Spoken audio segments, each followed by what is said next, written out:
Let's welcome to stage Mr. Merwan Deba, the Director of the Mathematical and Algorithmic Sciences Lab of France, RNC HUAWEI.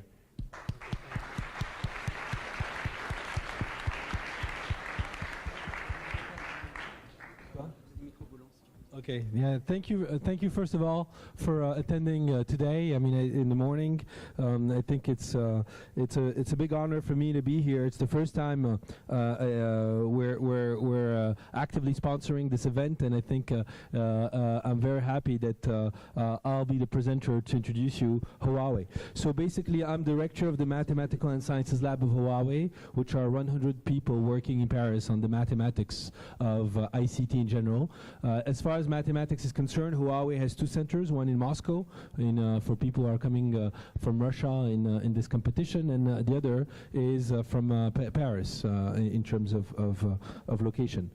So rapidly speaking, before introducing HUAWEI, I'll just give you a hint on why I think the domain of ICT is important. I got into the domain of ICT, in fact, in 1996, which goes far away, 22 years ago. My, I would say, background was more on physics. And in 1996, you have to know that basically a mobile phone business was growing at that time. It was the beginning of GSM. There were GSM phones all around. And I was a student like you, just beginning my story of my life. And it turns out that at that time, communications were very expensive, in the sense that you have to know that you have to pay every time you send an SMS, and you had to pay a lot of money also when you had to make a call, basically. You didn't have all these bundling of packages that you did. And at that time, what I was doing with my girlfriend, which was living very far, and it cost me a lot of money, is that I used to call her and hang up. So what it means by that is that when you call and hang up, I was, before arriving at home, just to tell her that I arrived at home, or to tell her that I was thinking of her, I was just ringing the phone and hanging up. So of course, when you ring and hang up a phone, you don't pay, but you're able to communicate one bit of information. I don't know if you realize that. That's a great system to communicate. And I think many of you used to do that before. When you were going to a shop and you want to warn somebody to pick you up, you just ring the phone and hang up. So at that time, I thought this is a fantastic way of making communications and revolutionizing communication for free, is basically to encode the information with ringing tones. What it means, an A, you ring once, a B, you ring twice, a C, you ring three times, and then you hang up. And I thought that was a great system for a simple reason, is basically at that time faxes were very expensive. Okay, so of course there's a problem there of delay. I don't know if you realize, it basically takes you time. So who cares about delay when you have what we call non-delay sensitive communications? So in 1996, I decided to start building a whole what we call interface to do that. And basically my idea was to be able to send faxes to Africa, to all these countries for free, in the sense that people, whenever you had a fax, I would do the interface to translate that into ringing tones. On the other side, there was a box, and that box would translate those ringing tones into the alphabets. Of course, doing that is not easy, because you need to go into what we call information theory to understand better that you don't do an A with one ringing tones, a B with one ringing tone, two ringing tones, and a C with ringing tones. You have to understand what are what we call the highest frequent letters that are coming, and those ones, you encode them with the least number of times of ringing tones. And this is a whole thing about source coding. So that's how I started my business, in studying, I would say, more things around information theory, computer science, and do it. So I did the whole interface. It worked quite fine in the lab, and I decided to do a startup, like many of you. So by doing that startup, I realized that there was other things that I could not understand. And basically the first company which came and approached me was a telecom provider, telling me, we're very happy that you're doing this, because basically you're exploiting our network for free. Okay, and we don't like that, of course. And you have to know that basically you are a game changer, because basically you're like Uber, there's a system which exists, and then you start changing the business, and in general they're not happy. But they were very kind to me and told me, in fact, we thought about, I would say, disturbing guys like you when we decided to design a network. And what we did is we desynchronized the network. So what it means in beginning of the 1920s, when people decided to organize the network, they said to themselves, will we make ringing tones paid? Meaning when you call somebody and he doesn't answer, should he paid? And there was big discussions at that time, and the decision was not to make people pay. When you don't, of course, take up the phone. And they said then we're going to lose money because there's going to be people doing what I told you right now. And what they decided to do is to desynchronize. What it means is desynchronize. It means that once you make phone calls at the transmitter, number of calls, meaning ringing tones, you cannot be sure that there's the right number of ringing tones at the receiver. That's why sometimes, by the way, you're at home, somebody tells you, I rang the phone 4 times, and you say, no, I just heard 2 times, because they don't guarantee that. So basically, if they don't guarantee that, you cannot transport your information with ringing tones, and basically, my startup was a failure. However, it turned out that the system I built, it took 15 years to get back into the business, and basically it works for the IoT. And this is going to be an introduction of my thing, which is low data rate communication, because you can still transport 1 bit of information. It rings or it doesn't ring. And basically for people who are working in the IoT, Internet of Things, meaning basically the fridge tells you, I'm open, I'm closed, the washing machine tells you, I stopped, I'm going, just what I was doing with my girlfriend, it works quite fine. It was just the business model that at that time I did not understand, and it took me 15 years to find another business model, and in fact it was not me, it was other people who found that business model to make that working aspect. And we use that in many systems at the moment of just informing far away people by using the ringing tones of the network in some systems. So let's go back now, why I decided now to go to HUAWEI, and that was the start of my career in telecommunication. So before starting, the pronunciation of HUAWEI for some of you tends to be difficult. So we have a way of saying it, and it's just HUAWEI. This is the way you say it. HUAWEI is a big company of around 180,000 people, for information. It started 30 years ago in Shenzhen. So it's a big startup which basically grew very rapidly. One of the big things and why we're here is that half of the employees are doing R&D, 80,000 people. So that's a lot. In general, the ratio in classical companies is around 15 to 20%. What it means that if you encounter any HUAWEI employee, there's a big chance, 50%, that the guy is an engineer. Okay, and that's exactly why I joined the company, because the people you talk to are usually all engineers, and you have a big ability to talk to them.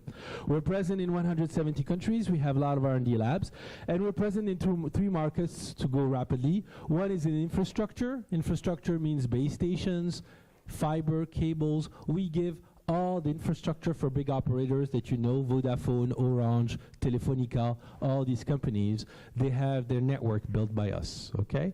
HUAWEI is number 1 in that business. The second business is what we call the consumer.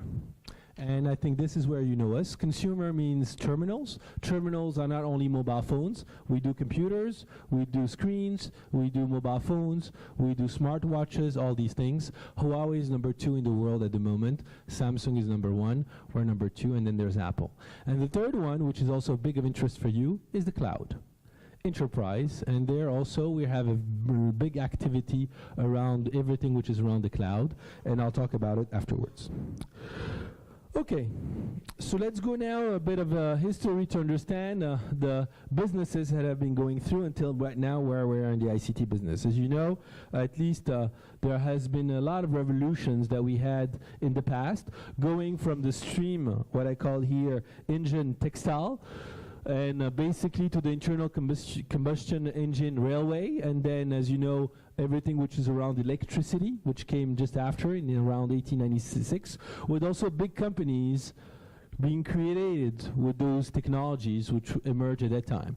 And then, of course, everything which is about oil, petrochemy, and also aircraft. And then, of course, at the moment, starting the years 80s, around the big revolution around ICT and data, and this is why basically your all here trying to understand better what's going to be the next revolution. So of course we still don't know what's the big revolution, because a lot of people are talking about AI and other things, but we feel that there's going to be a big change, and it started already a couple of years ago, about all the fact that we're becoming more and more intelligent, or at least machines are becoming more and more intelligent at the moment. So within our company, we have been working in all the aspects that bring intelligence. One is, of course, connections. Connectivity is a very big issue, because basically you need to provide the pipes. So the pipes are a big issue for us, because basically you need to provide the right theory to be able to transport more and more data. I'll talk about this. One of the big technologies which is going to be coming next year is 5G, where we're trying to build things which provide you rates up to 10 gigabit per second. However, this is not the limit. We have started already work in our company, and we're looking forward to cooperate with you on data rates of around 1 terabyte per second around wireless. And this is also a big challenge for us, and there are many applications around that, related of course to all these holographic, I would say, aspect. The other is also that there are things which are now becoming beyond communications, and this is what we call everything which is sensing, because at the moment a mobile phone basically does not necessarily just is not just a device to communicate, but there's more than communication. It's really an interface with whom you can have a discussions, with whom you can have also a lot of applications around. One of the main applications at the moment is around e-health, and where you need a lot of sensing. We opened, for your information, a recent lab in Grenoble around sensors, which exactly exploits all that thing. And then of course everything about intelligence, where you need to exploit, of course, all the sensing capabilities and communication to build up, of course, some kind of information that you can exploit and render basically a phone which goes beyond just what we call an assistant. At the moment you have to know, if I take the example of the phone, you buy a phone for 3 reasons today. One of the first reasons is because it's beautiful. This is what we call the ergonomy. It's very important. Second, because of the camera. Basically because it's a photographic camera, you want to take a picture. And the third thing is the consumption. Okay, the battery last. These are the 3 factors why you would buy a phone today. Okay, having 4G, 5G, nearly all the phones have that. So basically you cannot really differentiate between a phone which has 4G. The third one is going to be about everything intelligent, where you're going to have a phone which basically has also emotion detection. You have a phone which is a mate. It's not just a phone that you tell to the phone, bring me a taxi at 4 o'clock, but the phone says, Merwan, you're tired this afternoon. I see that you're not very good, so I'm going to take you to the doctor at 4 o'clock, and then to change your mind, I'm going to book a cinema, and I know you like the cinema. So you're really talking with a phone like a mate. So hopefully, of course, all the technologies that are bringing that phone, we're trying to push it in the market. It will take time, and we hope we're going to work that with you guys around here. Now, for doing that, it's not easy, because basically we need to do that in terms of technology, but also be able to, I would say, cope with the explosion of all the information and devices which are going to come. By 2025, this is exactly where we are. We're going to have around 6.5 billion people having basically, I would say, phones, which is communicating to the people. But this is, I think, a market that we can sustain. The thing which we cannot sustain is basically the fact that we're going to have more than 40 billion devices. And having 40 billion devices tends to be quite difficult to manage.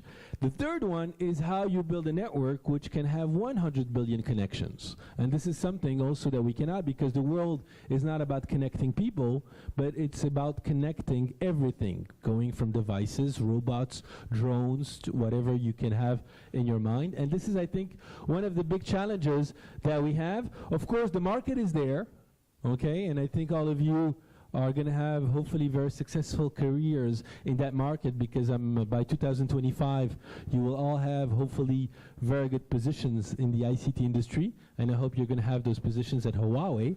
But basically this is quite important in terms also of market that is forecasted, and as you can see, the markets which we forecast are quite good.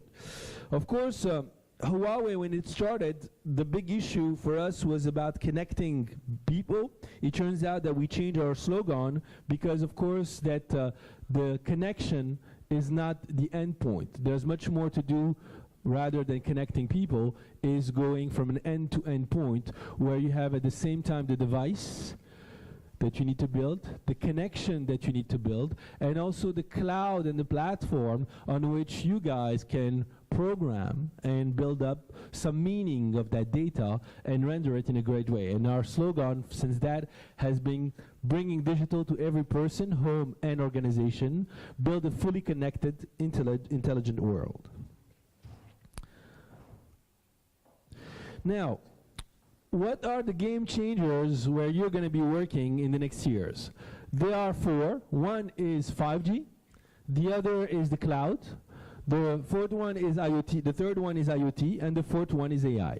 This is what we envision as game changers by starting next year in our business. And I think these are also the 4 domains where I see also many of you working.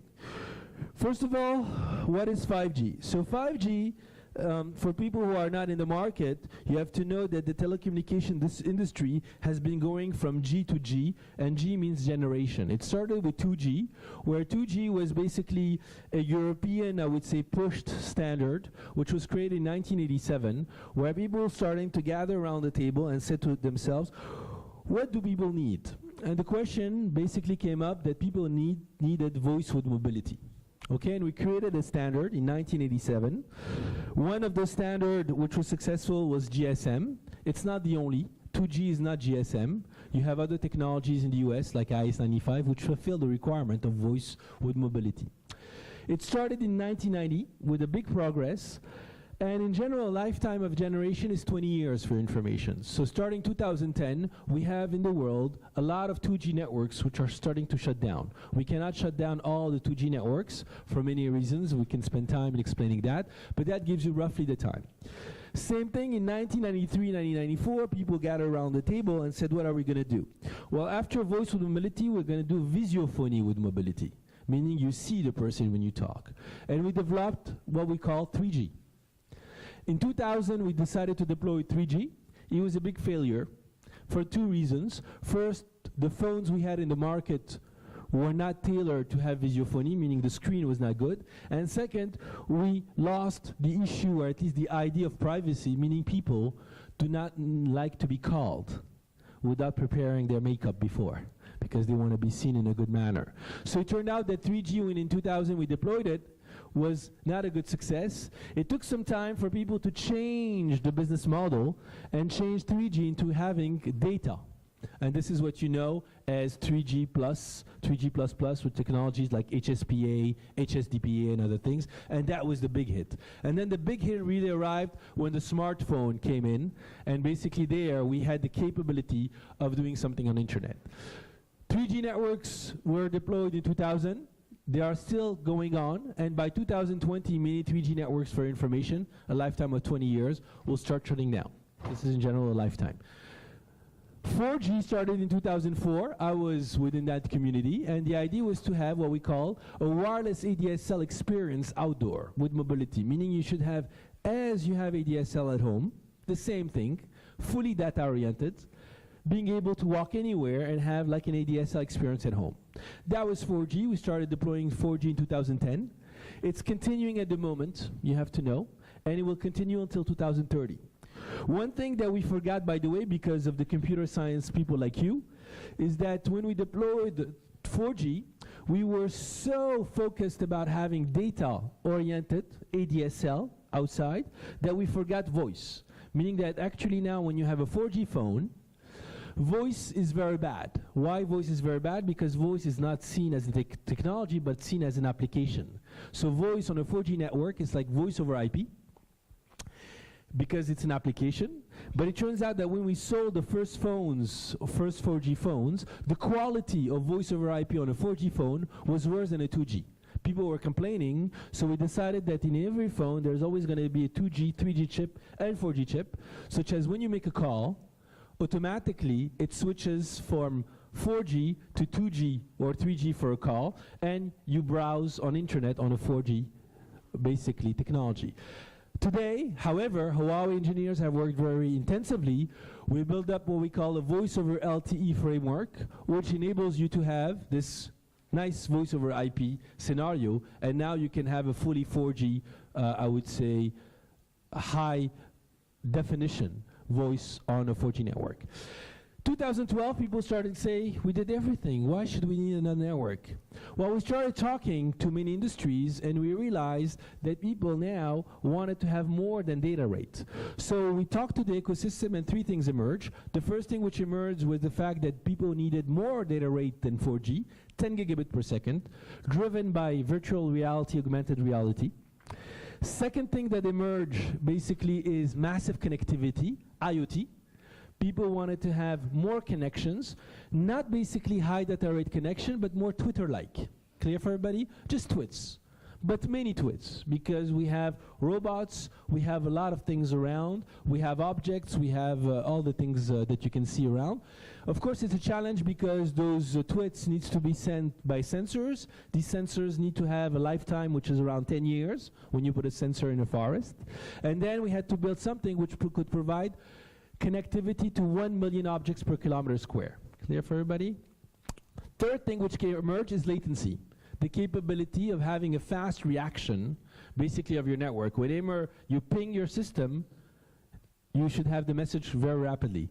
A latency of 1 millisecond, mostly driven by the autonomous car industry. So we started doing the R&D in 2009. We started with the ecosystem during those years to define. By 2014 and 2015, we started to have discussion by the standardization. Last year, we finished basically, in fact, last summer, we finished the first phase of 5G.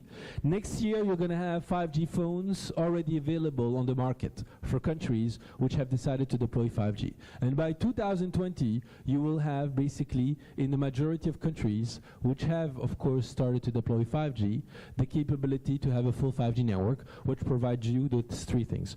Which means basically that you will have a platform for you guys to start developing some applications, some technologies which exploits massive connectivity, super data rate, VR, AR, whatever you can, helmets, things like that, and latency, basically things that you can bring.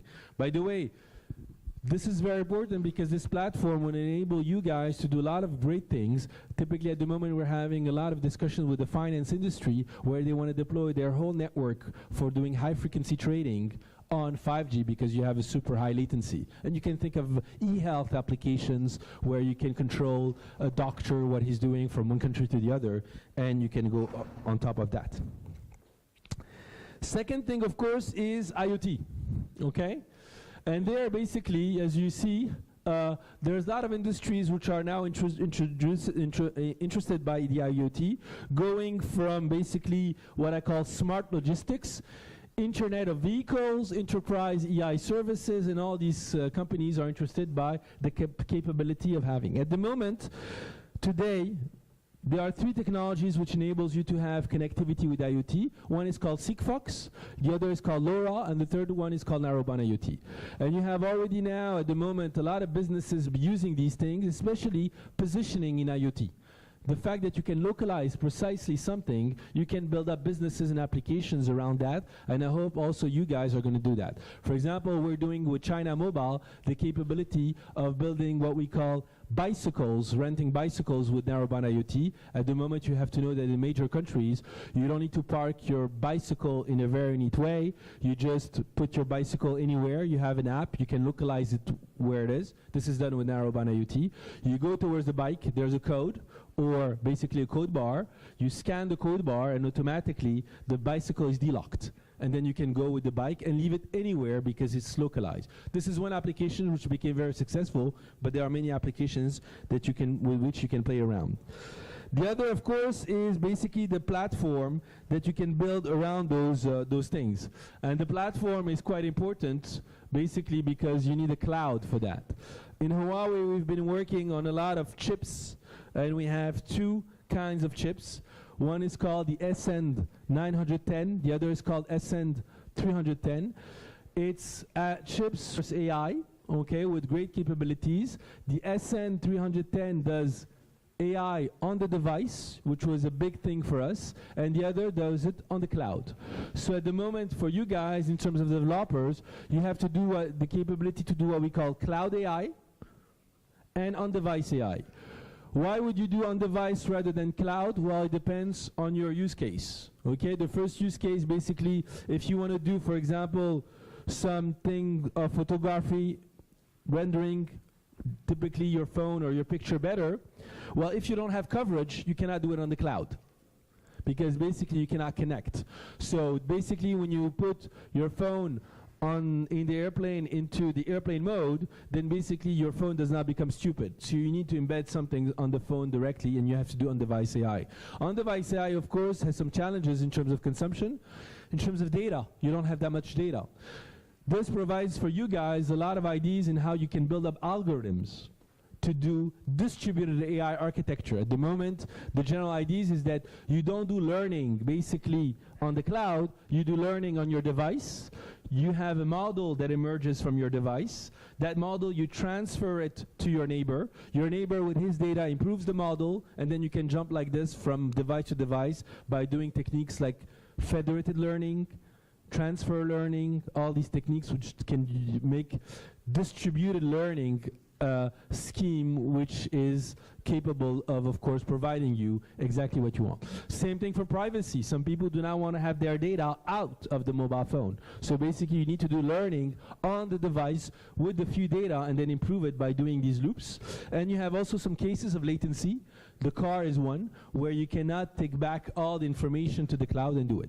And then you need to build based on your consumption. So we have now at the moment the capability of doing that, and we're looking for people like you to build up algorithms on our platform to do that. Of course, the third one, which is very important, and I talked also about it, is the device and putting the ultimate experience around the phone. Okay. Let's go now to more the R&D part, and I hope some of you will take the path of doing R&D, is in HUAWEI. So as I told you, HUAWEI is a very young company. We're only 30 years old, so it's very young for a company to be 30 years old. At the moment, basically, this is the map where we hope you can start looking at your future. HUAWEI is, as I told you, in 170 countries. We do research basically with around 23 R&D labs all around the world. We have research labs in the US. We have research labs in Canada. We have many research labs in Europe, going from France to Italy, to UK, to Belgium, to Finland, to Sweden, to Germany, to Eastern Europe, many labs in Eastern Europe, in Russia, then in Israel, then we go to India, and then we go to China, and then we go to Japan, and then we go to Singapore. So this gives you all the labs. What do the labs do? Well, it's very easy. You just think about what country you want to go in, and in general you want to go to that country for a specific reason, is because there's a good ecosystem in one field, meaning the country is very good in that field. So typically, if you take Moscow, think about it, and you saw it in the ranking, Russians are very good in mathematics.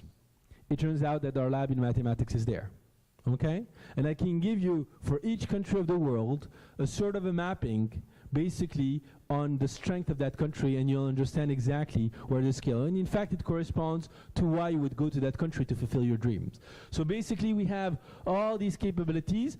Now, of course, in terms of businesses, if you don't go to research, we have other place. So going back to the Europe case, as I told you, at the moment we have, you could say, 2,000 people doing research.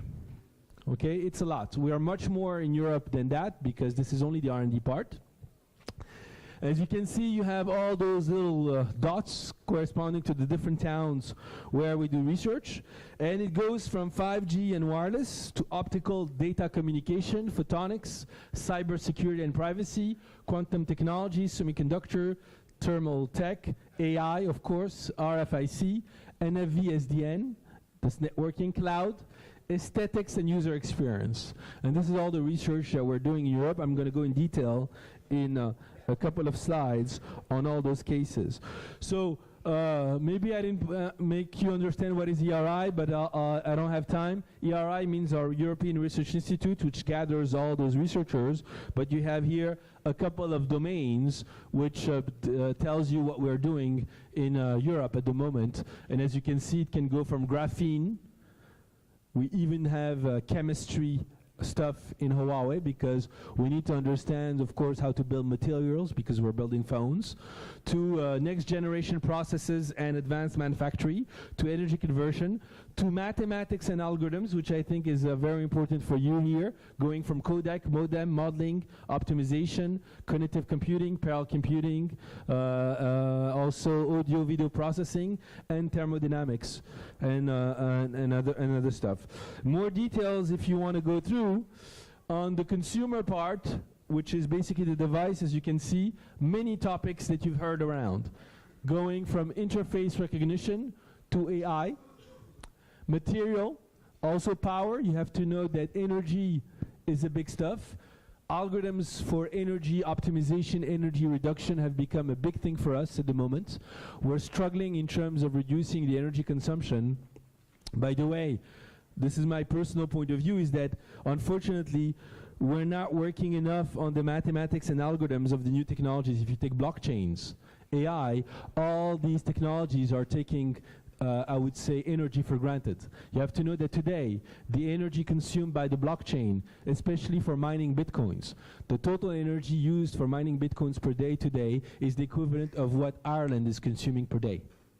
Same thing for AI. It's crazy the energy which is consumed, because at the moment we take for granted the fact that we compute, which is basically a bit wrong, because when you think how science was made, you take, for example, Maxwell equations. When I talk to physics guys, they tell me today it's much better to use the total data generated by the Maxwell equations and be able to get some insight on that rather than using Maxwell equations.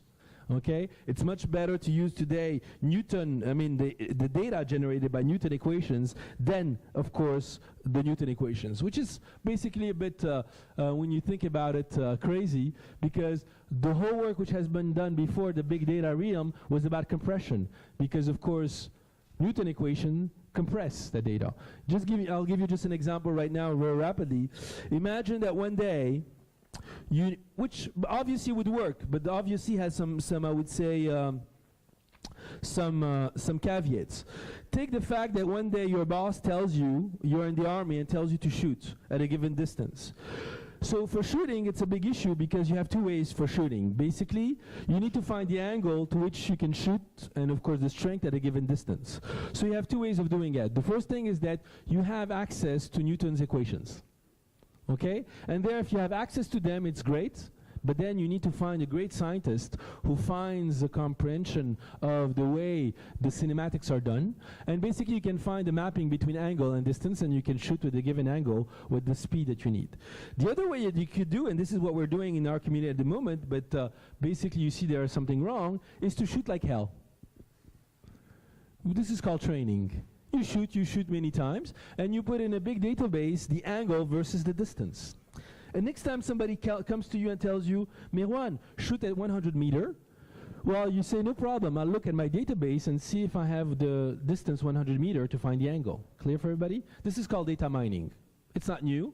You still need to build up algorithms which can do a search which is very rapid, because you're not going to search one by one. You're going to clusterize your data to find in which cluster 100. And in general, 100 is in the cluster of 0 to 200. And then you clusterize 200 to 400, depending on your case. Now, of course, if that distance is not in your table, it's not a problem. You do regression. If 100 is not, you have the distance 95, you have the distance 105. You know that basically it's between these two. Then you'll find a regression in the angle domain, which basically provides you that good angle. Is that clear for everybody? Of course, it's not the mean. You need a bit of intelligence. I think you're smart. You will find the right regression to do it. What's wrong with that technique? Well, first, what's good is that it works.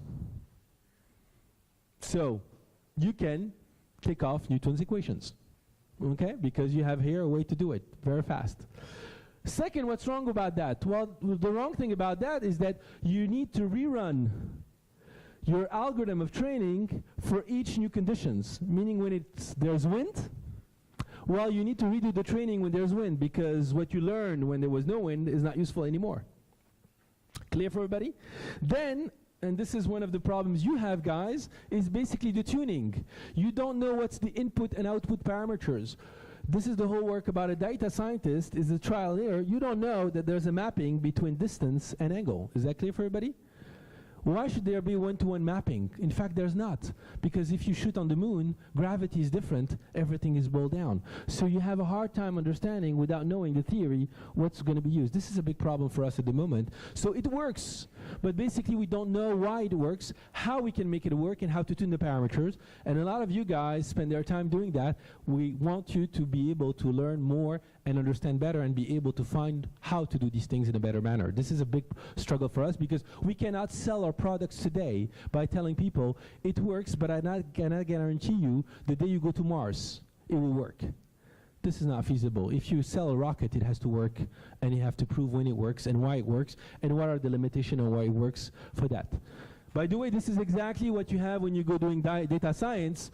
I see some very good programmers, not developers, going in the health industry, and they go to hospitals and the doctor tells them, look, I have a lot of data of people who have temperature of data.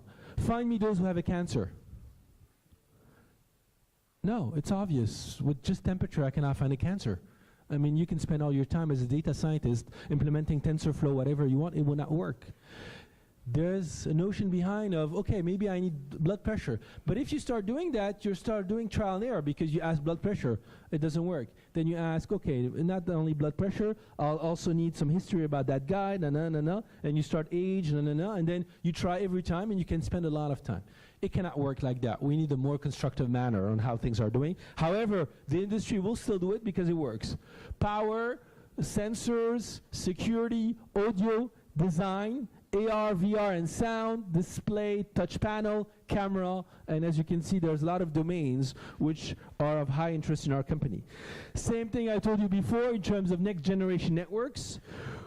We're building a lot of 5G stuff, and we have a lot of problems there also. 5G programmable and integrated infrastructure, next RF and wireless technologies, machine type communication, positioning, edge computing, test and reliability, big database threat analysis. These are also topics. If you want to have more details on each one, we have a booth, of course, and I have my colleagues of the parallel computing team, which will be on that, and you can spend time talking about some of the problems we have and challenges we have.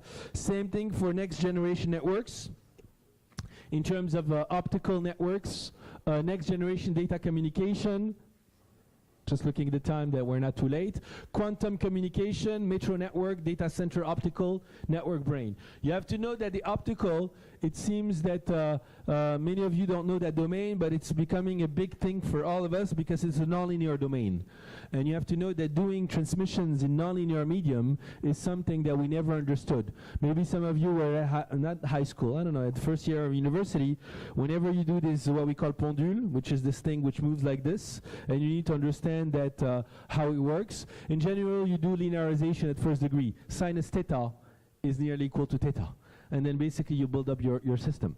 Well, it doesn't work like that, unfortunately. It used to work like that, but you need to build up the whole full theory for nonlinear and how you deal with nonlinear systems. And this is, I think, for people who are very good here in mathematics and signal processing, one of the biggest leap that we need to do and for which we have very few understanding on that, on how things. Of course, quantum is also a big thing for us at the moment. Because, as you know, we're lacking a full understanding of how to build up more computing power and how we could get, of course, faster computers to be able to sustain, I gave you before, the whole number of connectivity that we're getting, things like that. We have also quantum computing, I would say, expertise. You see also, we are also working, I would say, more on the hardware part with materials and processes, compact passive multiband base stations, and this is also a big thing for us. Nanotechnologies, of course, are part of that, but you have to know graphene is also part of that. And one of the reasons why it has become so important is that all of you guys want to have phones which are thinner and thinner. So we need to embed more and more things on that. And we need also to build up more and more sensors which are able to provide the same experience as humans, meaning in terms of touch, in terms of heat, in terms of sensitivity. We need to build all those things. And this can only come by with materials that enables you to do the different stuff. Power, as I told you, is a big thing, and this was my example of why I think that there's going to be a stopover with these technologies like AI and blockchains, just because we will not have anymore the energy on Earth to sustain basically the computing power for that. But still, as you can see, this is a big theme for us in terms of improvements that we can do around those technologies. Cybersecurity and privacy. This is also, as you know, one of the big things. A good thing about cybersecurity and privacy, as you may know, is that you will always find a job there, because basically whenever you provide a solution, somebody breaks it and then somebody brings you back to employment, because you need basically to find a solution to that. So that you can create your own job basically by just trying to find how to hack a system. So if you hack a system, in general you have a job, because basically the guy tells you, oh, since you hacked it, we need to find a solution how to avoid that anymore. And then if you spend every 5 years to rehack, basically then you found your way of building your career by those aspects. But in any case, this is, I think, also a very important topic. We are heavily considering it at HUAWEI because, of course, of all the cases that you've been seeing on the news related to the privacy constraints, and I think we still don't have a good framework for solving those aspects. I'll jump on that. I think maybe this is less of interest, but of high interest for us is reliability of our equipment. I told you, when you sell something, you need to do some what we call proof models, or model checking. You need to prove that the code is good. You need to prove that the product is good. And you need to give mathematical proofs of that, okay? There's been a lot of research being done on proving basically that your code is perfectly good. And you're not going to embark, by the way, on a satellite or on a rocket, a type of code if you're not able to prove. So the space industry is worse than us, but still for us, we have some high, I would say, level type of equipment, and we need to be sure that there's no problem with that, and having, I would say, a mathematical framework for that is important for us. The 2 or 3 last slides that I have around those topics is, of course, the cloud. You have to know that the cloud has been one of our core, within our core strategy, is one of the, I would say, biggest progression that we have in our industry at the moment. You can see it from Amazon, AWS, you can see it with Microsoft, and you can also see it by us, by the fact that this is exactly where all the big companies are investing a lot of money, either on the hardware level, but also on providing also the services behind and the applications to be able to run all that you need within the cloud. So within HUAWEI, we have a HUAWEI cloud that you can use, and we have also private clouds that also we provide to different customers that we have, but in general it's a B2B and not B2C, meaning going directly to the company. I'll jump on this. I'll jump also on the semiconductors. If you're interested, I can talk to you about what we're doing on the semiconductor, I would say, framework, especially on the photonics aspects, which are very important for us. On the smart manufacturing and video surveillance, we also sell cameras, as I told you. We also provide a lot of infrastructure for different, I would say, factories in improving basically their ability to build up nice products, and all this goes out with a good infrastructure that you're able to provide to the different, I would say, services. Of course, as I told you, one of the big hypes that is going to arrive starting 2020 is around the vehicles.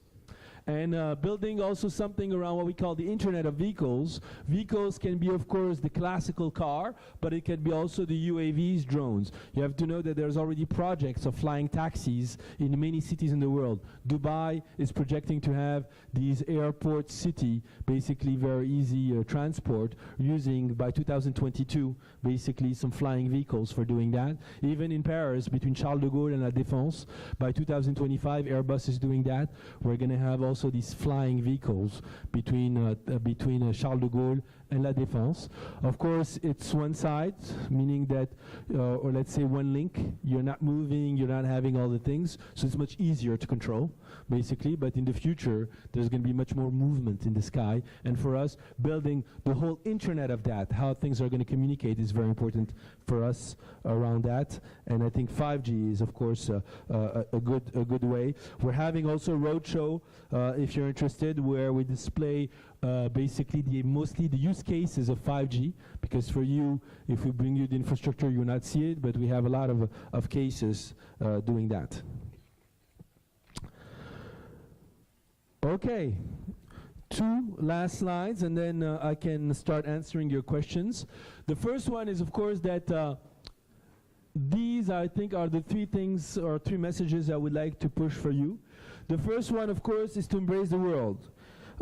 Try basically in your future to see cases where you can apply your expertise. The first one I gave you was the example that changed my career about this ringing tones and pushed me to start, I would say, a startup career, but also professor career afterwards, and trying to understand better how we could apply what we do to real cases. Of course, this cannot come up with what I call a dig in and dig deep approach. Working hard pays off. Okay, working hard pays off. A lot of people tell me, I don't understand why this guy's making huge money. In the long run, you'll see it pays off. So try to be very, I would say, focused in what you do, and also try to find insights when you start working around these things. Okay. My colleagues on the booth will give you more information. We're hiring, of course. That's why also we're sponsoring. But we have plenty of jobs and for talents. And in general, by the way, you have to know that if you're a talent, you can always find a job. For a simple reason is that you create value for us. I mean, it's a win-win situation, of course. You have more value with us, but we create also value for us. A lot of people tell me, I'm very good, can I apply to you? I say, of course, because if you apply to me, then basically you'll bring me more money. So for sure, I'm very happy that you come to me. Okay? So in general, if you're a talent, don't expect why people will not be interested in you, but you have to be a talent, and you have to showcase it. You have to be visible. This is a good opportunity. Take this opportunity to show us how good you are, and we'll do whatever it takes to take you back. Or to take you, because you were never before back, but to take you this time, okay? But still, if you're interested, this is the kind of jobs you can have, but it's always easy to create a job for people who are excellent, even if they're not here. That's what I mean for that. Because if you're excellent, we can create a job for you. I'll finish now. And thank you for my presentation and for your hearing of my talk. Yeah. Thank you. So,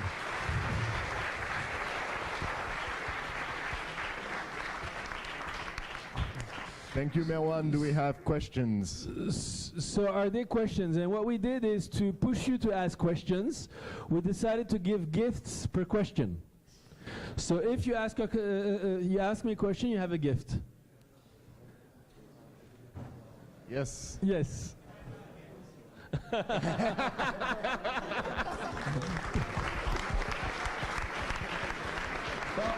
Give him a gift. This is the smartest question I've seen so far. So here's a gift. It's also the first question. But, yeah, but the questions which are different. But you can give him a gift because it was a smart question. Yeah. Sorry, please use the microphone, otherwise the stream won't pick it up. Thanks. In blockchain technologies, to generate tokens, you need to compute something. Like blockchain is decrypting AES 256, I think. What do you intend computing? Like, what do you want to compute? Like, because blockchain, if you just compute stuff for nothing, it's just energy wasted. So, like, we have startups that want to use blockchain to store things or to compute, like, videos or stuff like that. What do you intend to use blockchain on? Okay, so there's 2 things. First of all, within HUAWEI, there's 2 things we're doing. First, we're building the platform for which you can compute blockchain on the phone. This is the first thing we're interested in. Isn't it like giving you the ability to do it. And then there's what we call the use cases, what for.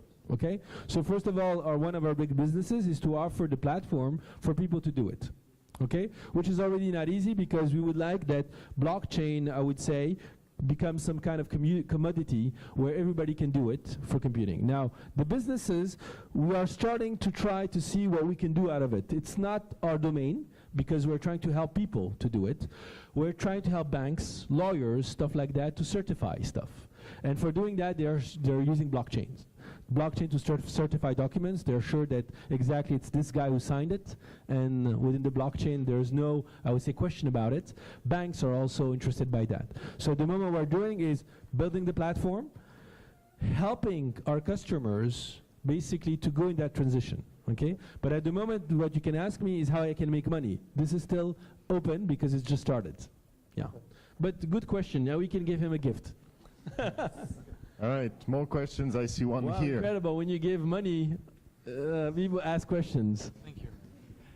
Hello. I have some question. You talked about virtual reality and augmented reality. Yes. It's something that passionate me, especially for the web, and I'm curious to see what are your projects and what you're looking for in this direction. Yeah.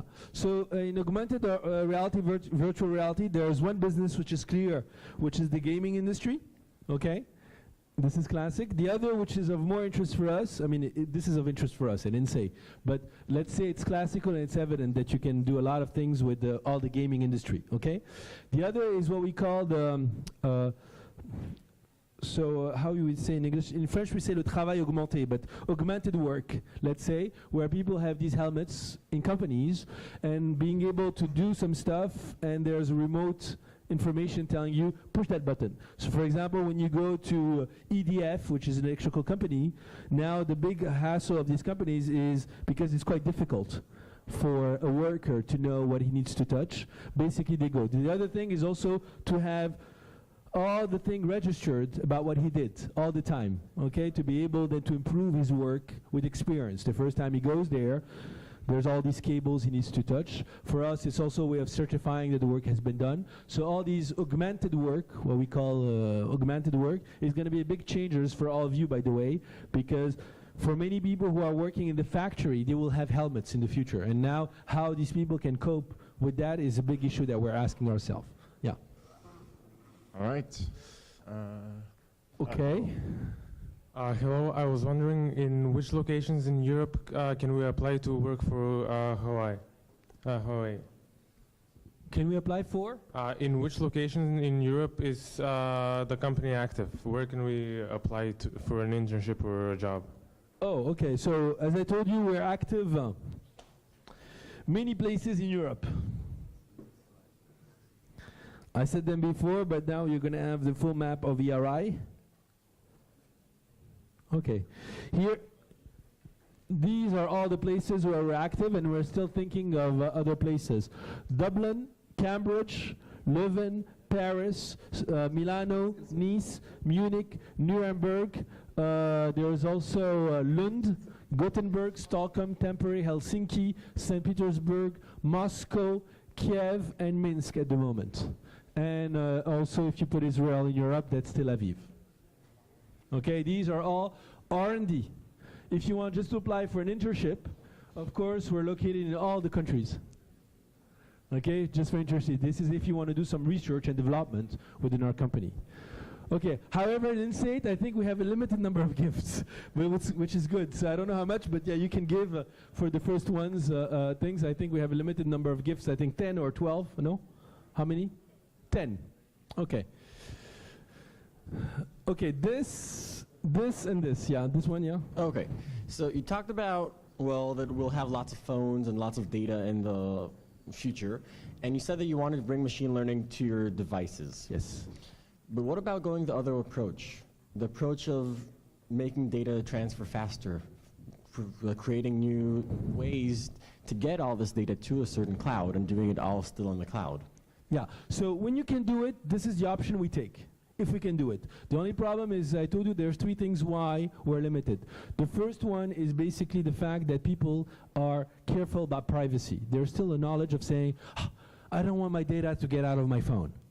Okay, so we have this pressure, and we need to build up algorithms. Either they do transfer, and we can ensure that to that guy that don't worry, no problem, even if it's a cloud, nobody's going to share it. Or tell him, no, what you're going to do is from your own local data, we will create a model. A model, for example, for machine learning is just the number of neurons and the layers and stuff like that, and it's only that goes out. Okay, for your mobile phone.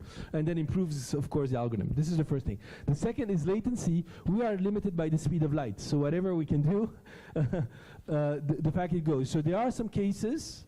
The autonomous car was one. You have to know at the moment that if you have a car and you build up on a 4G network, the latency end-to-end is around 50 milliseconds, which means by the time you brake, if the information goes up, or at least the car sees something, the information goes up and you have an instruction to brake, which is controlled by the network, you go at 100 kilometers an hour around 3 meters.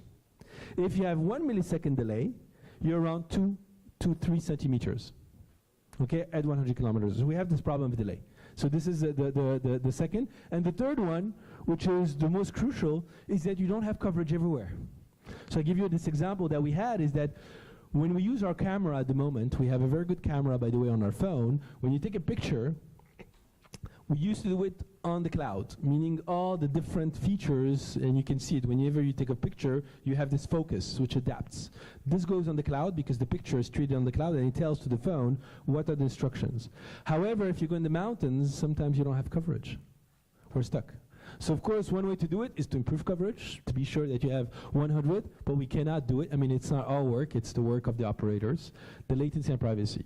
So of course, this is why I'm saying the whole idea at the moment is to build this distributed architecture depending on the constraints that you have on these things. So if you have no constraints, you do it on the cloud. If you have constraints, you do it on the mobile phone. If you have consumption constraints, for example, an IoT device, sensor, on a sensor, I cannot run too much computing because sensors need to have a 10 years lifetime, for example, okay?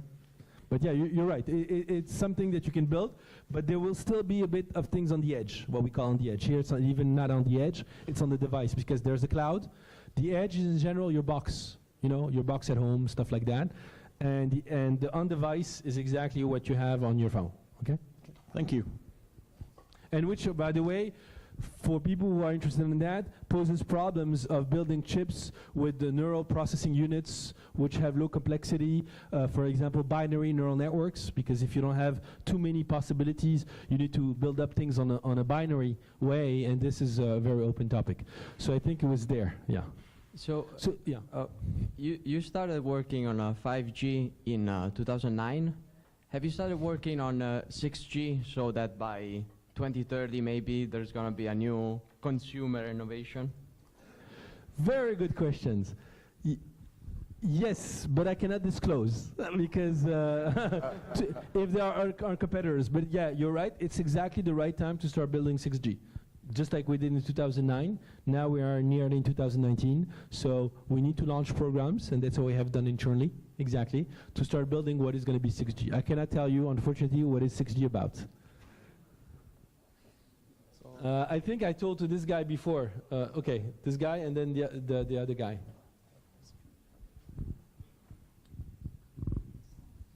I saw you have a position for a compiler and programming language engineer. So what do you do in this field? Are you trying to create a new programming language?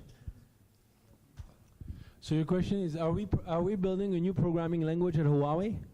Yes, because you have a compiler and a programming language engineer job position. Yeah, no, it means just on the I mean, it's possible, but on that thing, no. It's just we need people who are good in programming languages. That's it.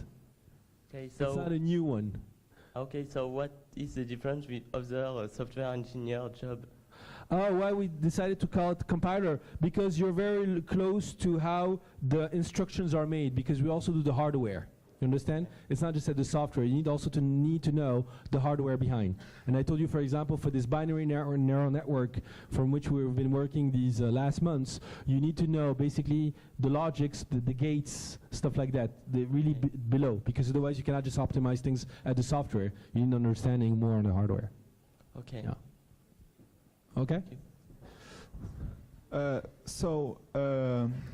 More countries are starting to deploy 5G right now or soon, and there's concerns about using Huawei gear for 5G because of the possibility of supply chain attacks, because cyber warfare is constantly happening, right?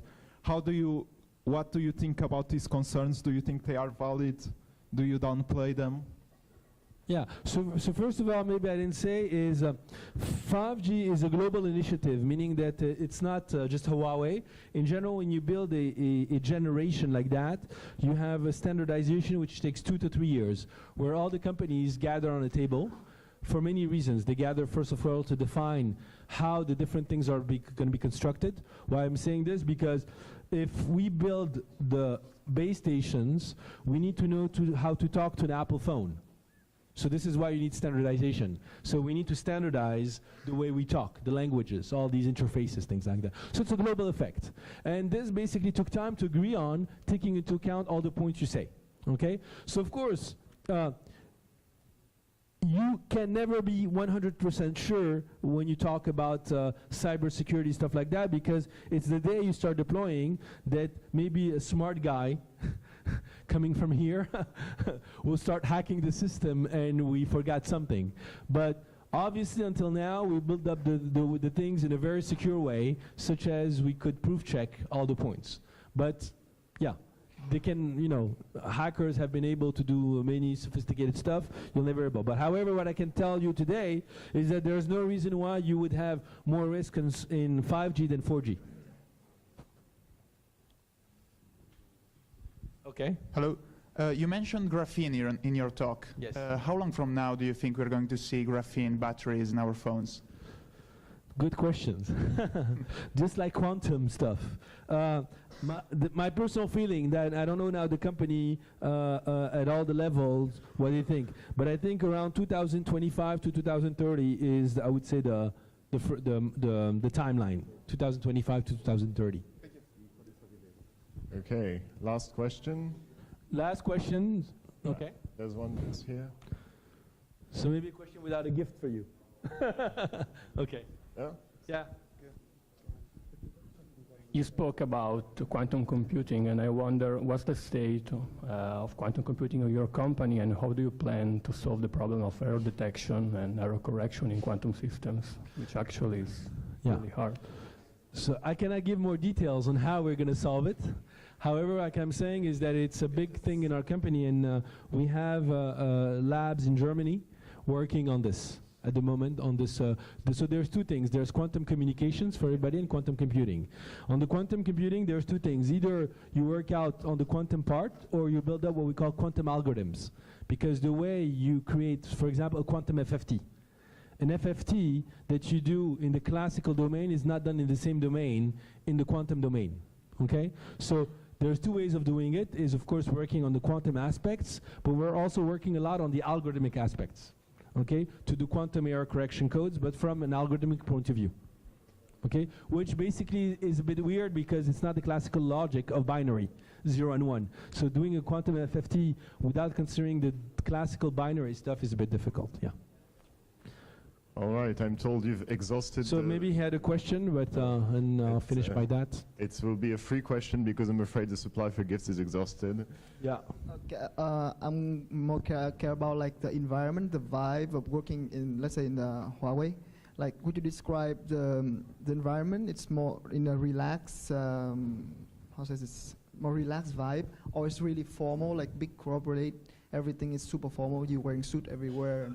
No, I'm wearing suits, but no.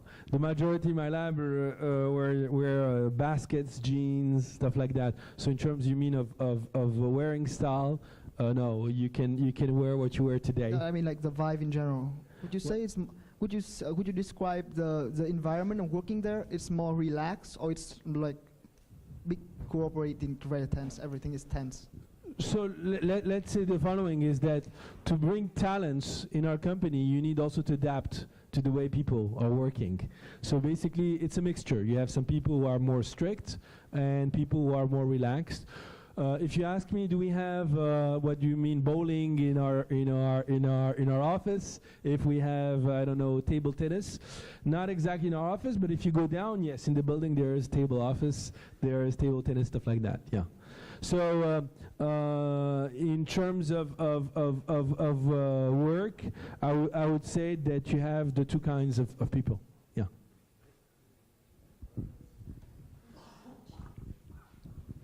Thank you. I see there's one more question up. But he got a gift already, but he can at least he can justify why he got a gift. So what are the differences exactly between like the generations? So like there's 2G, 3G, 4G, 5G, now 6G apparently coming up. Like what does a generation exactly consist of? Okay, so to go more deeper, a generation is a lifetime span of around 20 years. That's roughly. It can be a bit more, a bit less, depending on the countries. In general, it's defined by what we call requirements. And then we look at engineers like you who build up the technologies to fulfill those requirements. So 2G, the requirement was what we call voice with mobility. Voice, you had it because you have these DECT phones. I don't know if you know DECT phone, that you have, that's wireless, no problem. When we wanted to have voice with mobility, meaning you could walk anywhere and you could still have voice, we needed to find engineers who could build up that framework. And basically that's what happened. And it was GSM. Since it's 20 years, that's a good question. In general, there's an evolution of the generation. So you've heard about 2G+, 2G++, which is what we call edge, all these technologies. Because people said, after I need to build up SMSs, after I need to build up a bit of data. But it's still the core of 2G is voice mobility. The core of 3G is visiophony, meaning being able to call and see. It turns out that we didn't find the business model for visiophony at that time. Now I think it's getting back with all these visio conferences, but at that time in 2000 when we did it, visiophony didn't work. And so we were happy to have very smart engineers that when they build basically the 3G framework to build up visiophony, they gave a bit of freedom to add things, because also you have to know that when you start programming, you have to be smart enough not to be too tight to the constraint, because if there's some little evolutions, you're stuck, okay? You take, for example, you didn't have time to visit Paris. Haussmann, like Boulevard Haussmann, was a big genius because he constructed very wide roads at that time, and nobody understood why you should have wide roads in Paris. So if you go on the Champs-Élysées, all these things, it's crazy because nobody needed it. Today we see why it's good for us. So the same thing, the 3G engineers were quite smart enough to fulfill the requirement, but build up a bit enough so that we could put data afterwards on this. Okay? 4G requirements, I told you, it's exactly to have what we call mobile internet. That's it. Mobile internet. Have ADSL outdoor in all the points. 5G is a bit different. It's the new thing which appeared, where we don't fulfill one goal, but we fulfill 3 goals. One is still to have higher data rate. The other is to have massive connectivity. Okay? And the other is to have what we call ultra-reliable, low-latency communication, this latency that I was talking. The first one is driven by people. The second one is driven by objects. The third one is driven by what we call Industry 4.0. Smart cities, factories, things like that, where you have a lot of requirements with robots doing stuff that are connected to have extreme reliability and latency. Does that answer your question? All right. Okay. Oh.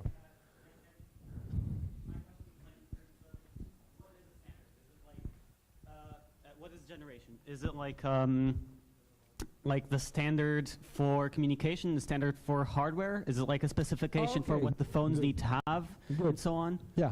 So when you fulfill that standard, when you put that requirements, we have a committee called 3GPP.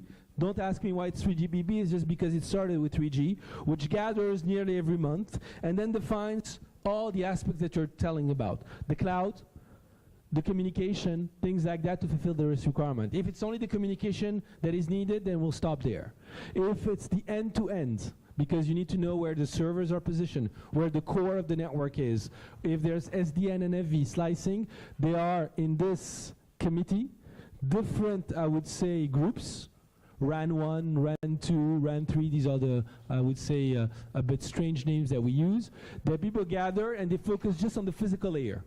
Others just focus on another aspect, and they have meetings to define if we need to have a new way of building stuff, and if it needs to be standardized in the sense that, can I do it by myself and nobody knows, or what I did requires some changes because I need to talk to other people. Clear? And this is exactly what we do, yes. So we have, it's monthly meetings, and in general those meetings are two kinds. It's also a way of influencing the total system to sell your patents, because of course in general your engineers have invented something and you want that patent to be in the standard. This is very important. Okay? Another, to be sure that there is an agreement that everybody wants to do that. Okay? I'll give you a very good example. In the Wi-Fi business in Europe, we were very strong in building, I would say, a new standard called HyperLAN, which was the equivalent of IEEE 802.11a that you use. Maybe you know what is IEEE 802.11a, is the Wi-Fi that you use today. In Europe, we pushed something called HyperLAN. It was standardized, but no company wanted to build it. So a standard where there's no consensus of people building it is useless. You need also to have people who want to do it. Okay? All right. Well, thanks. It's wonderful to see so much feedback for our speakers. Sadly, we have to move on to the coffee break now. If you want to continue the discussion with Huawei, please don't hesitate to visit them at their booth. It's right next to the photo stand. We will also have booth for our other sponsors, for Facebook, Sistran Local, and for Telecom Paritech. So meanwhile, let's thank again Merwan, and let's thank again Huawei for their generous support to SWERC.